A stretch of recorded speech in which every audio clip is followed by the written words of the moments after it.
Okay, guys. So I'm reading "Can't Hurt Me." I'm reading it for 15 minutes.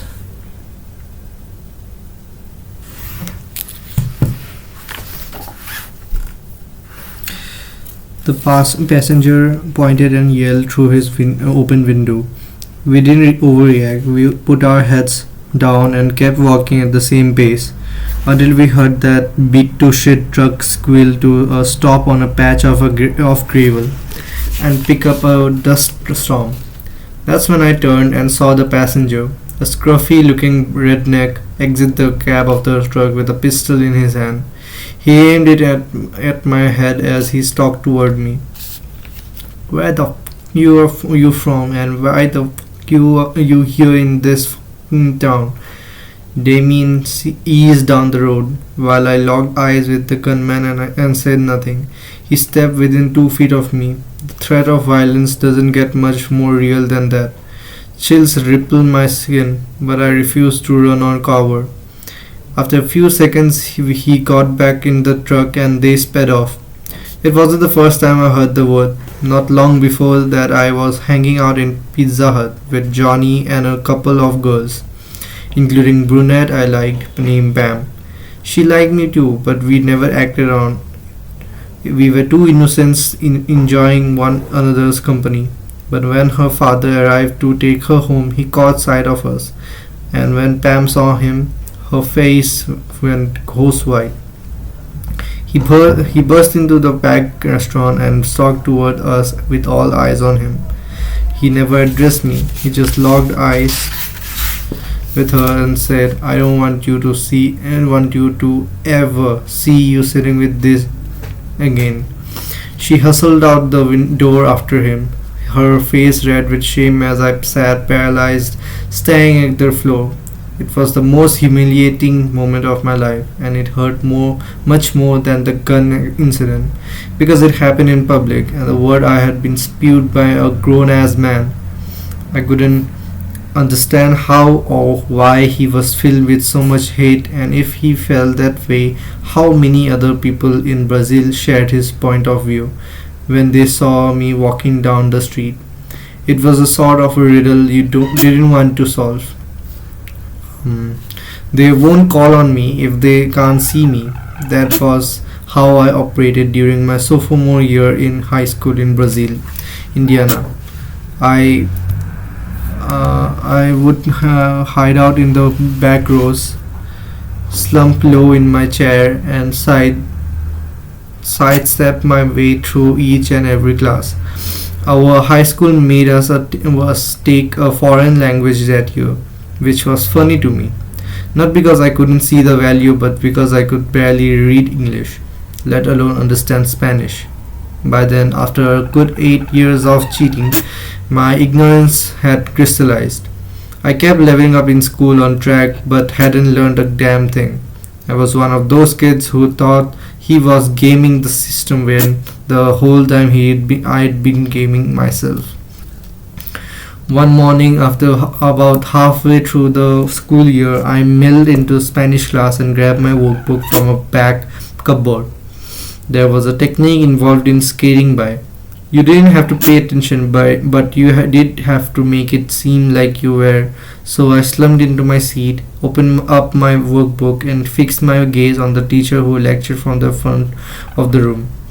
When I looked down at the page, the whole room went silent, at least to me. Her lips were still moving, but I couldn't hear because my attention had narrowed on the message left for me and me alone.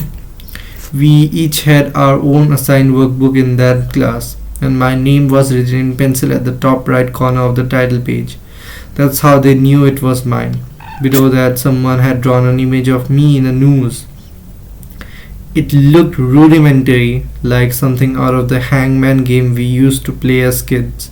Below that were the words, "Girl, we gonna kill you." They misspelled it, but I had no clue. I could barely spell myself, and they made their point. I looked around the room as my rage gathered like a typhoon until it was literally buzzing in my ears. You are not supposed to be here, I thought to myself. I'm not supposed to be back in Brazil. I took inventory of all the incidents I had already experienced and decided I couldn't take much more. The teacher was still talking while I rose up without warning. She called my name, but I wasn't trying to hear. I left the classroom, read a notebook in hand, and bolted to the principal's office. I was so enraged I didn't even stop at the front desk. I walked right into his office and stopped the evidence on his desk. I'm tired of this shit, I said. Kirk Freeman was the principal at that time, and to this day he still remembers looking up from his desk and seeing tears in my eyes. It wasn't some mystery why all this shit was happening in Brazil. Southern Indiana had always been a hotbed of races, and I knew it. 4 years later, in 1995, the Ku Klux Klan would march down Brazil's main drag on Independence Day in full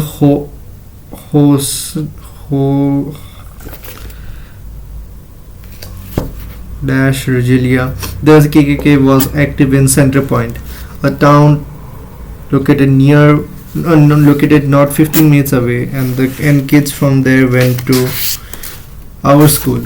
Some of them sat behind me in history class and told racist jokes for my benefit nearly every damn day. I wasn't expecting some investigation into who did it. More than anything in that moment, I was looking for some compassion, and I could tell from the look in Principal Freeman's eyes he felt bad about what I was going through. But he was at a loss. He didn't know how to help me. Instead, he examined the drawing and message for a long beat, then raised his eyes to mine, ready to console me with his words of wisdom. David, this is sheer ignorance, he said.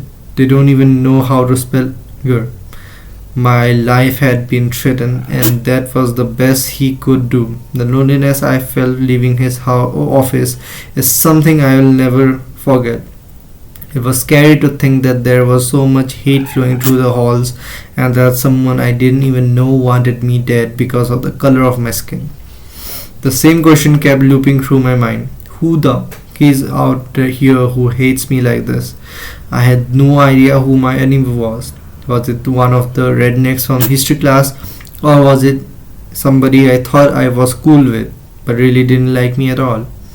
It was one thing stared down the barrel of a gun on the street or dealing with some racist parent. At least that shit was honest. Wondering who else felt that way in my school was a different kind of unnerving, and I couldn't shake it off. Even though I had plenty of friends, all of them white, I couldn't stop seeing the hidden racism scrawled all over the walls in invisible ink, which made it extremely hard to carry the weight of being the only. Most, if not all, minorities, women, and gay people in America knew the strain of loneliness well, of walking into rooms where you are the only one of your kind. Most white men have no idea how hard it can be. I wish they did, because then they know how it drains you. How some days all you want to do is stay home and wallow because to go public is to be completely exposed, vulnerable to a world that tracks and judges you. At least that's how it feels. The truth is, you can't tell for sure when or if that is actually happening in a given moment. But it often feels like it, which is its own kind of mindful.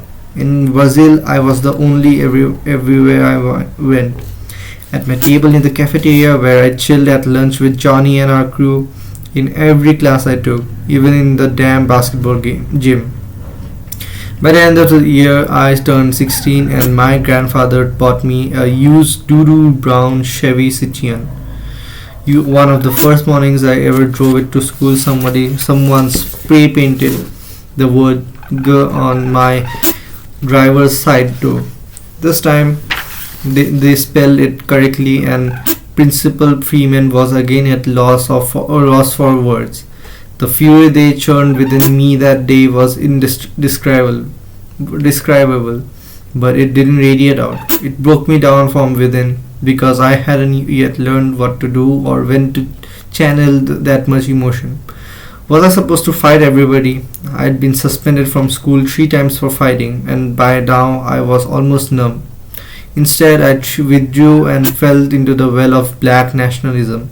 Malcolm X became my prophet of choice. I used to come home from school and watch the same video of one of his early speeches every damn day.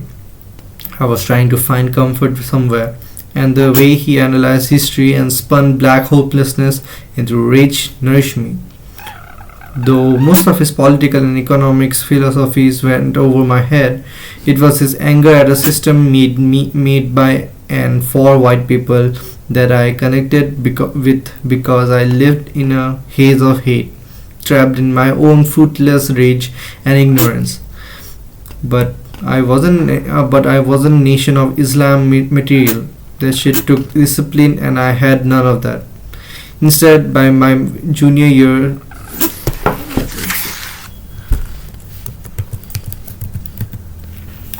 sorry, my Linux.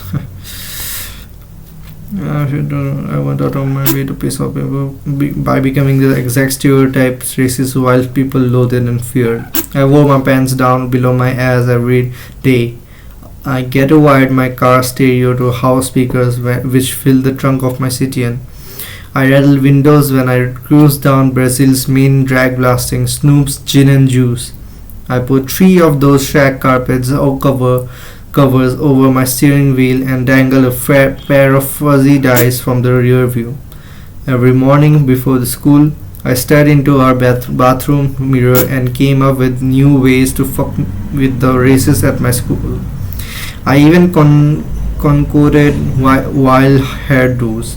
Once I gave myself a reverse part, shaving half of my hair, save a thin radial line on the left side of my scalp. It wasn't that I was unpopular. I was considered a cool black kid in town, but if you have bothered to drill down a little deeper, you would see that I wasn't about black culture, and that my antics weren't really trying to call out racism. I wasn't about anything at all. Everything I did was to get a reaction out of people who hated me most because everyone's opinion of me mattered to me, and that shallow way to live. I was full of pain and had no real purpose, and if you were watching from afar, it would have looked like I had given up on any chance of success, that I was heading for disaster, but I hadn't let go of all hope. I had one more dream left. I wanted to join the Air Force.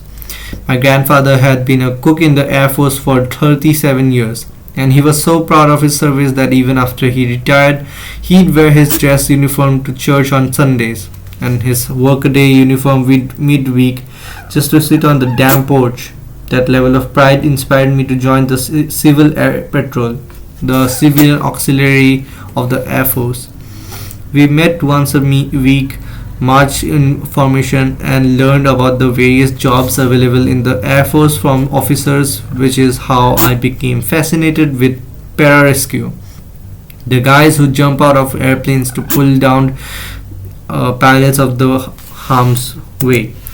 I attended a week-long course during the summer before my freshman year called PJOC, the Pararescue Jump Orientation Course.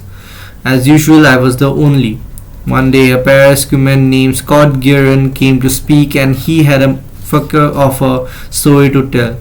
During a standard exercise on a high-altitude jump from 13,000 feet, Guerin deployed his chute with another skydiver right above him. That wasn't out of the ordinary. He had the right of way, and per his training, he'd waved off the other jumper, except the guy didn't see him, which placed Guerin in grave danger because the jumper above him was still mid-free fall, hurtling through the air at over 120 mph. He went into a cannonball hoping to avoid clipping Guerin, but it didn't work. Guerin had no clue what was coming when his teammate flew through his canopy, collapsing it on contact, and slammed into Guerin's face with his knee. Gideon was knocked unconscious instantly and wobbled into another free fall, his crushed chute creating very little drag. The other skydiver was able to deploy his chute and survive with minor injuries. Gideon really didn't really land. He bounced like a flat basketball 3 times. Okay, time's up. Yeah, I will meet you all tomorrow. Adios.